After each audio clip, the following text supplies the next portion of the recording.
الحمد لله الحمد لله وكفى وسلام على عباده الذين اصطفى أما بعد أعوذ بالله من الشيطان الرجيم بسم الله الرحمن الرحيم إنه من سليمان وإنه بسم الله الرحمن الرحيم صدق الله العظيم بلغ العلا بكماله كشف الدجى بجماله حسنت جميع خصاله صلوا عليه وآلہ عمل سے زندگی بنتی ہے جنت بھی جہنم بھی یہ خاکی اپنی فطرت میں نہ لوری ہے نہ ناری۔ میرے واجب الاحترام عزیز دوستو، السلام علیکم ورحمۃ اللہ وبرکاتہ۔ اس رب ذوالجلال کا جتنا شکر ادا کیا جائے بہت کم ہے کہ اللہ رب العزت نے اپنے عظیم مقصد کو پورا کرنے کے لیے زندگی عطا کی، کچھ وقت عنایت مزید فرما دیا کہ اس کا پیغام اس کی مخلوق تک پہنچایا جائے۔ آپ تمام احباب کا بے حد مشکور ہوں اور اپنے چینل حی علی الفلاح پر آپ سب کا ویلکم کرتا ہوں۔ دل کی اتھاہ گہرائیوں سے آپ کو خوش آمدید کہتا ہوں۔ جو حضرات نئے ہیں ان سے گزارش ہے کہ ضرور اپنے اس چینل کو سبسکرائب کریں اور ویڈیو کو جو گزارشات ہوں تمام پرانے اور نئے احباب سے ہر بار گزارش کی جاتی ہے کہ اس کو پورا دیکھا کریں اور عمل کی نیت سے سنا کریں، دیکھا کریں، کیونکہ یہاں پر معاملہ کچھ اور ہے۔ یہ سودے غیب کے ہیں اور یہاں پر ملنے والا اجر آخرت میں اس کا وزن ہوگا، آخرت میں اس کی قیمت لگے گی، اور اس دنیا سے جب ہم جائیں گے ہماری زندگی ختم ہوگی، زندگی کا سورج جب غروب ہوگا، سفر آخرت شروع ہوگا، تو یہیں سے ہمیں ان عبادات کی خوشبوئیں آنا شروع ہو جائیں گی کہ اللہ کے وعدے سچے ہیں۔ تو اس لیے عمل کی نیت سے سننا چاہیے اور عمل کی نیت سے لوگوں کو سنانا چاہیے۔ تو گزشتہ گزارشات میں ہم نے بسم اللہ الرحمن الرحیم کے متعلق کچھ وضاحت کی تھی۔ تو آج کی نشست میں گزشتہ ویڈیو میں بتایا تھا کہ ہر کام کو بسم اللہ سے شروع کرنے کی حکمت کیا ہے۔ زبردست نسخہ ہے۔ فرمایا اسلام نے ہر کام کو اللہ کے نام سے شروع کرنے کی ہدایت دے کر انسان کی پوری زندگی کا رخ اللہ کی طرف اس طرح پھیر دیا ہے کہ وہ قدم قدم پر اس حلف اور وفاداری کی تجدید کرتا رہتا ہے جو اللہ سے ہم نے حلف دیا تھا، اللہ کو عہد کیا تھا اللہ سے کہ ہم اللہ آپ کی اطاعت کریں گے، آپ کے فرما برداری میں اپنا وقت گزاریں گے۔ تو یہ بسم اللہ الرحمن الرحیم میں کچھ اس طرح کی افادیت موجود ہے، حکمت اس کی جو نقل کی گئی ہے۔ فرمایا کہ انسان یہ تصور کرتا رہتا ہے کہ میرا وجود، میرا کوئی کام بغیر اللہ کی مشیت اور اس کے ارادے اور اس کی مدد سے نہیں ہو سکتا۔ یہ مومن کی شان ہے، اور جس نے اس کی ہر نقل و حرکت اور تمام معاشی اور دنیاوی کاموں کو بھی ایک عبادت بنا دیا۔ عمل کتنا مختصر ہے،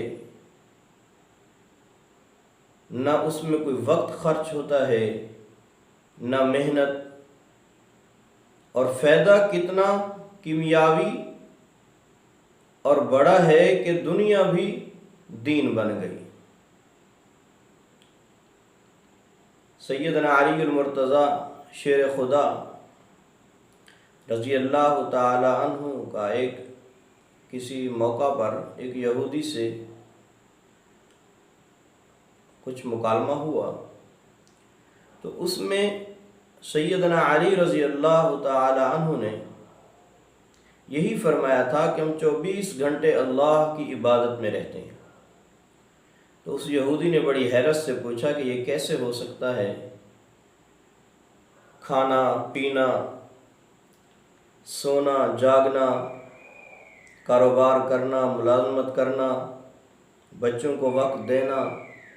فرمایا کہ ہم ہر کام اللہ کے رسول کی اطاعت میں کرتے ہیں، اللہ کے احکام کو پورا کرتے ہیں، تو اس لیے وہ ہمارے وہ کام جب ہم اللہ کے رسول کی اطاعت میں ان کے بتائے ہوئے طریقے کے مطابق کرتے ہیں تو وہ ہماری دنیاوی کام وہ دین بن جاتے ہیں۔ تو یہی چیز ہے کہ دنیا دین بن گئی۔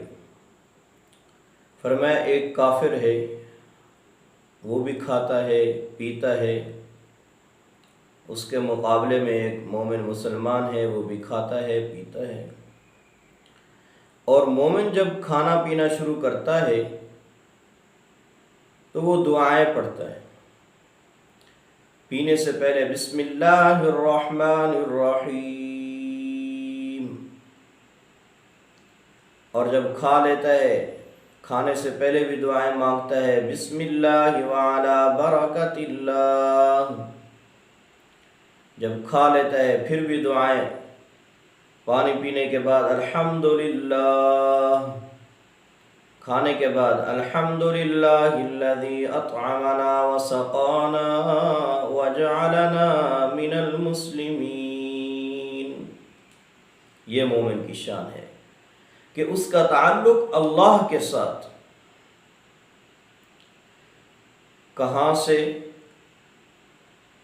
یہ اب تصوراتی دنیا ہے۔ بیج ڈالا زمین کے اندر، پھر پانی لگایا، پھر پودا اگا، پودا اگنے کے بعد پھر اس کی کٹائی، پھر کتنے سارے مراحل میں سے وہ گزرتا ہوا اناج وہ ایک ایسے انسان تک پہنچتا ہے جس نے اس کی محنت کے اندر ذرہ برابر بھی اس کا کوئی فعل دخل نہیں ہے، تو یہ اس پر اللہ کا شکر ادا کر رہا ہوتا ہے کہ اللہ آپ مجھے نہیں بھولے۔ کتنی ساری مخلوق کو اس کام میں لگا دیا اور وہ رزق ان کے ذریعے سے مجھ تک پہنچا دیا، تو یہ اس پر مومن کا جو تعلق ہے اللہ سے مزید مضبوط ہوتا ہے۔ دیکھیں، سفر کافر بھی کرتا ہے، سفر ایمان والا بھی کرتا ہے۔ جب مسلمان سفر کرتا ہے، مومن سفر کرتا ہے، گاڑی پر بیٹھنے سے پہلے وہ دعا مانگتا ہے، اللہ کا نام لیتا ہے۔ وہاں بھی یہی تصور ہوتا ہے، کہاں کی لکڑی، کہاں کا لوہا، کہاں کے کاریگر، کہاں کی دھاتیں، یہ ساری چیزیں اللہ نے ساری مخلوق کو لگا کر سواری کا انتظام کیا، اور فرمایا تھوڑے سے پیسے دے کر ان ساری چیزوں کا اللہ نے مالک بنا دیا۔ بنی کہاں، نقشے کہاں تیار ہوئے، وسائل کہاں سے آئے، اور فرمایا جو پیسے دیے ہیں وہ بھی تصور اگر انسان کرے تو وہ پیسوں کا مالک بھی میں نہیں ہوں، پیسوں کا مالک بھی اللہ ہے، جس نے مجھے ایسے وسائل عطا کیے جن کے ذریعے سے وہ میں نے پیسے حاصل کیے۔ تو اب غور کیا جائے تو اسلام کی صرف اسی ایک مختصر سی تعلیم نے انسان کو کہاں سے کہاں پہنچا دیا۔ تصور سے بات بنتی ہے، تھوڑا خیال ہونا چاہیے، قدردانی ہونی چاہیے۔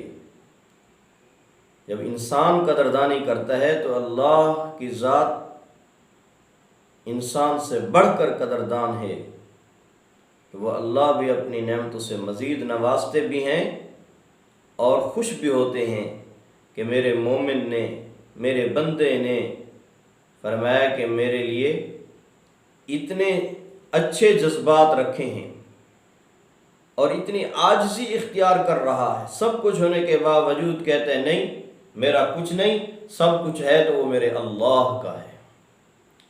تو یہی مومن کو کہتے رہنا چاہیے اور یہی ہمارا وظیفہ ہونا چاہیے۔ تو اس لیے فرمایا کہ پھر بالکل کہنا یہ صحیح ہو گیا کہ بسم اللہ ایک نسخہ اکسیر ہے جس سے تانبے کا نہیں بلکہ خاک کا سونا بنتا ہے، جس سے تانبے کا نہیں بلکہ خاک کا سونا بنتا ہے۔ تو بسم اللہ الرحمن الرحیم کا یہ فائدہ حاصل ہوتا ہے۔ تو ایک مسئلہ بھی آگے نقل کرتے ہیں، فرمایا کہ جب بھی کلام اللہ کی تلاوت کی جائے، رب ذوالجلال کے کلام کو پڑھا جائے، تو فرمایا سب سے پہلے اعوذ باللہ من الشیطان الرجیم، اس کی تلاوت کی جائے، اور اس کے بعد بسم اللہ الرحمن الرحیم یہ پڑھنا سنت ہے۔ اور فرمایا کہ اگر آپ نے درمیان سے تلاوت شروع کی ہے، درمیان سے مراد یہ ہے کہ کوئی سورت کا شروع نہیں تھا، کلام اللہ کے درمیان سے تلاوت کی ہے، تو فرمایا تب بھی بسم اللہ کا پڑھنا سنت ہے۔ ہاں ایک سورت ہے، وہ گزشتہ نشست میں بھی سبق میں بتائی تھی کہ سورت توبہ کے شروع میں بسم اللہ نہ پڑھی جائے، باقی تمام سورتوں کے شروع میں بسم اللہ کا پڑھنا سنت ہے۔ اور اگر سورت توبہ سے ابتدا کی جائے گی تب بسم اللہ پڑھی جائے گی۔ تو یہ ایک مسئلہ تھا، وہ بھی ساتھ ساتھ نقل کر دیا۔ آگے انشاءاللہ بسم اللہ کی تفسیر ہے، گرامر کے اعتبار سے وہ نقل کی جائے گی۔ تو دعا ہے کہ اللہ رب العزت میری حاضری کو اور آپ کی حاضری کو قبول و منظور فرمائیں، اور اللہ رب العزت ہمارے لیے اس کو صدقہ جاریہ بنائیں۔ وآخر دعوانا ان الحمد للہ رب العالمین۔